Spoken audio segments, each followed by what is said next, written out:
Welcome to Wyoming Armory, right here in the heart and soul of American vintage firearms, Cody, Wyoming. And today we're going to be talking about a legendary Old West firearm.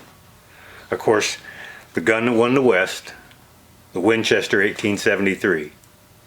And today we're lucky enough that here at the Armory we've got a beautiful, very late first model 1873, and you can tell because of the dead giveaway that mortised in dust cover. Now this is one of the very last made, just over 30,000 serial number, right at the transition between the first model 1873s and the second model 1873s. And we're just as fortunate in that we have another of the very first second model 1873. So we can compare the difference between these late model 1873s and the very earliest of the second model 1873s. And what we find might just surprise you. And of course, you know, when we get done talking about them, we're going to take them out and shoot them. So let's talk about what Winchester had in mind when in 1878 they completely redesigned the first model 1873s and came out with a second model 1873s. Except there's a problem with that. We can't. You see, Winchester never came out with a model designation for the 73s. And today, we, as collectors, we talk about first models, second models, and then eventually there's third models as well in the 1873 lineup. But Winchester never did intentionally go back and just do a complete refit of the model. Now, there were a lot of changes that were made, and that's where the collectors have made that designation and to try to distinguish between the early and some of the changes that were made in the middle of production and then some of the later 1873s. So let's take a little bit closer look and maybe we can make that a little more clear, at least in the transition from the first model to the second model. Now here's our lineup today. We've got three early 1873 Winchesters here, and the first one up is an early 3-digit in the 650 serial number range. So that we can compare the features on the very earliest of the 1873s with what come a little later at this transition between the first and second models. Now, according to our friends Jesse and Angela just down the road here a bit at the Cody Firearms Museum, this one shipped in March of 1874. And then we get to this late first model 1873. This one's just a shade over 30,000 serial number. This one shipped in September of 1878, so we had about a 5-year difference here. And then we've got this very early second model, which is 30,000 and about 400 serial number, and it actually shipped ahead of this late first model. It shipped in July of 1878. Okay, so the first and most obvious difference between a first model and a second model 1873 is the style of dust cover. Now you can see this late first model, how the dust cover slides in rails that are forged into the receiver here, while the second model here has a rail and it slides up and down on that rail. Now both of them have this thumbprint on them, and the first model, actually the earliest ones, had a much coarser knurling like we see on the second models here, and then the second models, after a while that thumbprint went away. So these are the early second model thumbprint dust covers. You'll also notice that this rail is screwed into the receiver. Now later on they would be forged right into the receivers, and that's part of what we would call a third model after they're integral with the receiver itself. Now all of these in this time frame were actually a forged iron receiver. It wouldn't be till a couple of years later after this transition that they actually started using forged steel for these receivers. Okay, one of the things that all three of these early 73s share is 5-groove rifling.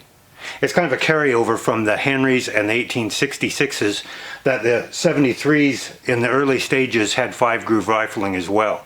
But it wasn't too long after the transition to the second models that Winchester abandoned the 5-groove rifling and went almost exclusively with 6-groove rifling in their rifles throughout the lever gun era. Now you can see this early second model is a pretty cool extra length 30-inch barrel as well. Now another feature that all three of these early 73s have in common is a caliber. They're all in 44 WCF or 4440. You see, it wouldn't be till much later Winchester would introduce the 3840 and 3220 into the 1873 lineup. Now there's no caliber markings anywhere on either three of these three because 4440 was all that was available at that time. Okay, now we can look at some of the features that we typically associate with the first model 1873s besides just the dust cover. And we'll see that by the end of the first model production that some of these features have changed and will be much more like what we associate with second model 1873s. And the first one is this lever latch back here. It's much like the 1866 lever latch in that it screws in and out and it can catch on either side onto the back of the lever here. Whereas we see that we've got this style lever latch on both the second model and the late first model that just rotates and it only catches on one side. And that's the style that would stay with the 73s through the end of production. The next thing we'll notice, looking at the lever, is that we don't have this flat or boss that the late first model has and the early second model has. That is to trip the trigger block safety that's up here and enable you to pull the trigger. So that's a safety that keeps us from being able to fire out a battery. If that lever isn't up, it can't fire, the hammer can't fall, the trigger can't be pulled. But on these early first models, they don't have that feature. And that's again another feature that stayed with the 73s to the end of production.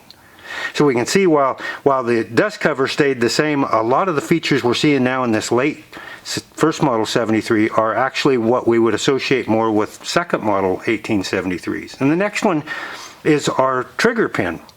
Now if you'll notice here above the trigger there's a couple of screw heads here, but there's no end of a pin coming out. And then we'll see that that trigger pin here protrudes through the receiver, both on the late first model and on the early second model. And most of us associate that style with second model 1873s. So this one, actually the pin is there, but it's captured under the receiver. And Winchester would go back to that later on, and typically we consider that a feature of the third model 1873s. Okay, the next thing we see as we moving forward here is our rear sight. Now with the rear sight in the early 73s is dovetailed in back towards the breech end of the barrel and looks much more like the 1866s and some of the Henry sights.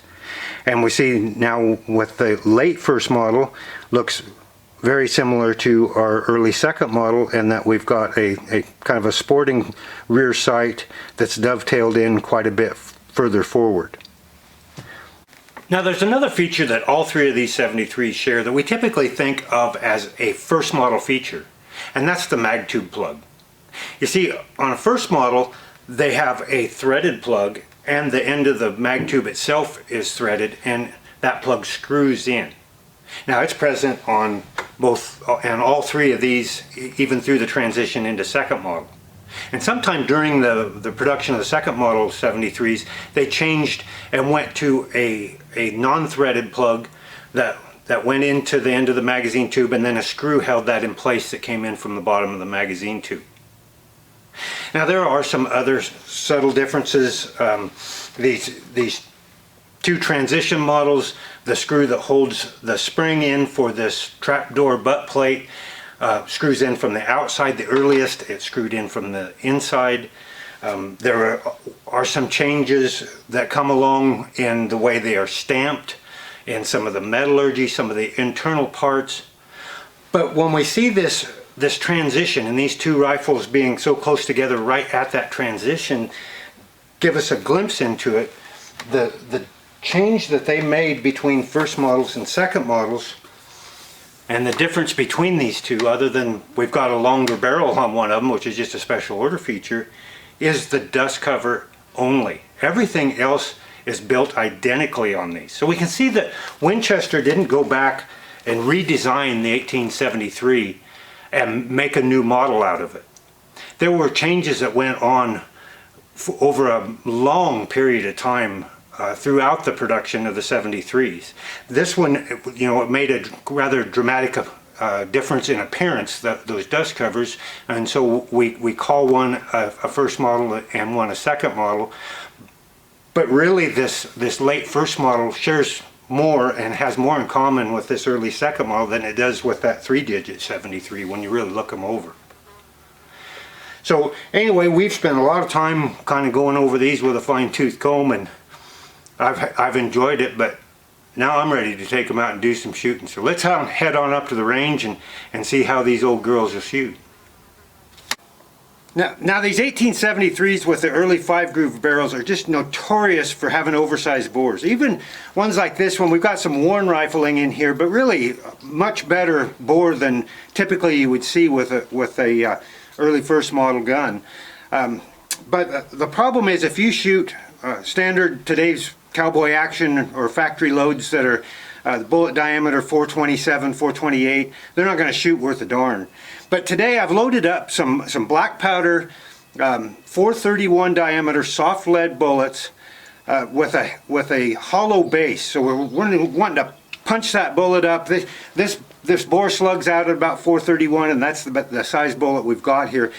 By the way, these are cast by my good friend Benji Abbott.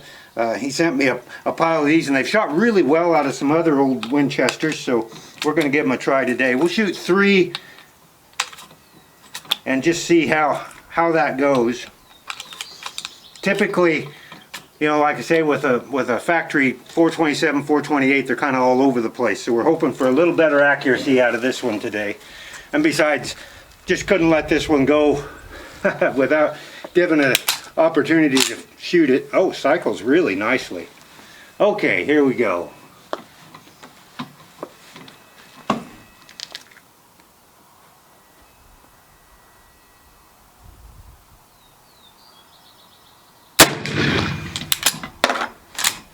Nice.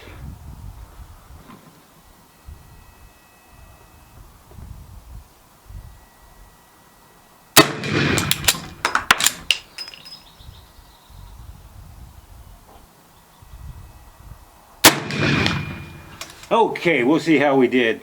Hopefully I'm on paper. Yeah, I can see some little spots out there. Let's go see if it grouped up at all. Okay, so you can disregard this one. That's a 30 caliber load from something else we were shooting, but we've got here, we're shooting high, but we've got one here, here, and here, so, you know, we're 5 inches or so. So, you know, nothing to write home about, but for a gun that's almost a century and a half old, that's as good as a guy's probably going to expect. Now, you know, if we were shooting factory loads with some of those 427, 428 diameter bullets, it wouldn't be anywhere near like that. We'd be lucky to have shots on paper and probably all over the board here. I've got another flat-based 430 diameter bullet here, and I'm going to shoot a little lower on the target so maybe we can tell the difference. I ran out of targets and wasn't as prepared this morning as I should have been. Now, one of the things when you're shooting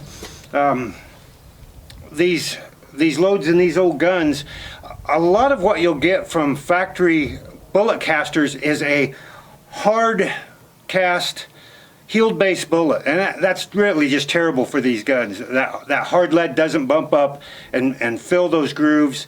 That heeled, or that beveled base doesn't work very well as far as bumping up as well. The hard cast and the bevel base is really for the casters because they drop out of the molds a lot easier. So if they tell you that that's a benefit to you, it's not. You really want a flat base or a hollow base filled all the way out to the back of the bullet, and a soft lead so we can bump it up and fill that bore up. Okay, so I see we've still got an empty in here. We'll jack up a new one of these, and oh, I love the way this thing cycles. Okay, here we go.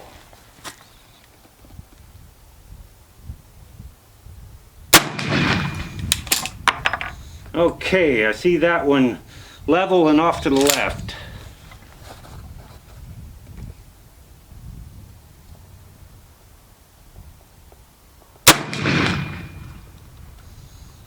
think that one's a little high.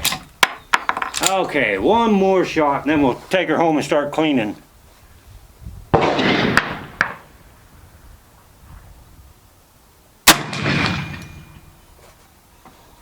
Okay, so I'm a happy camper. This old girl, she might not be the most accurate thing in the world, but she's a good shooter, cycles really well, and a beautiful old piece of history as well. Okay, as I kind of expected, that flat base bullet didn't perform quite as well as that hollow base bullet. We've got one here, here, and here, which isn't horrible for this old girl, but we certainly did a whole lot better here with our hollow base bullet and 431 diameter. Okay, so just for fun, I'm going to take 3 shots with this 30-inch early second model.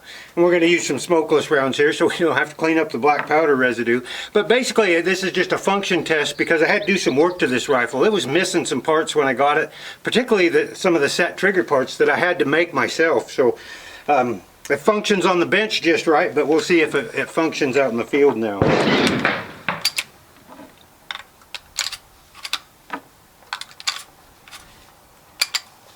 Okay, first test is whether it cycles. Oh, I like it.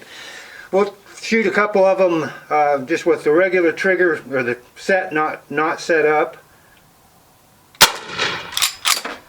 Oh, what a beautiful feel. Okay, this time we'll set the trigger. Hey, I like it, and that trigger is set just beautifully.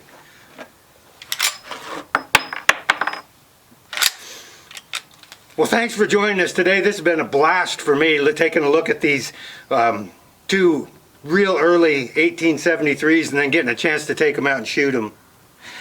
I appreciate you all joining us today. I hope you enjoyed today's episode. We're just getting packed up and heading down to the Winchester Arms Collectors Association show, and both these guns will be on our table. So if you get a chance and you see this before the show opens up this weekend, well, trundle on down there. And as always, if you're not a member of the Winchester Arms Collectors Association, make sure you join. You'll never regret it. Until next time, happy trails from the Cody Shooting Complex in Cody, Wyoming.